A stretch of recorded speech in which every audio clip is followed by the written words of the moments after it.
thousands of cars make their way over this bridge here at Chestnut Expressway. Now, back in the 1960s, the feds made it mandatory for bridges like this, longer than 20 feet, to be checked out twice a year. Now, that responsibility falls on just a few civil engineer inspectors.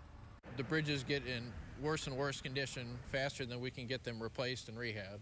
Matt Geiger is one of 2 inspectors in our region that is responsible for 1,800 bridges. 40, 50, 60 hours a week I'm inspecting bridges for 6 months straight. Matt's process is simple yet effective. The whole purpose of it is to keep everybody safe. Here up top we can hear that the traffic's going overhead and it's banging, which means that the expansion joint there is open and it's allowing moisture to come through.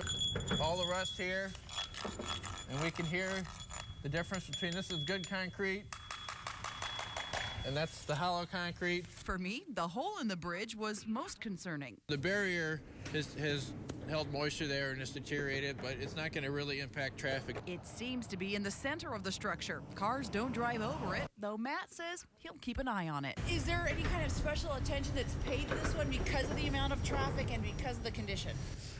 For the amount of traffic usually doesn't change the frequency on what we inspect everything, whether if it's 100 cars a day or 100,000 cars a day. This bridge here has some deterioration, some issues, but for the most part, the deck and most of this bridge is rated in the fair category. This bridge was built in the 50s, and then it was been rehabbed a couple of times since then.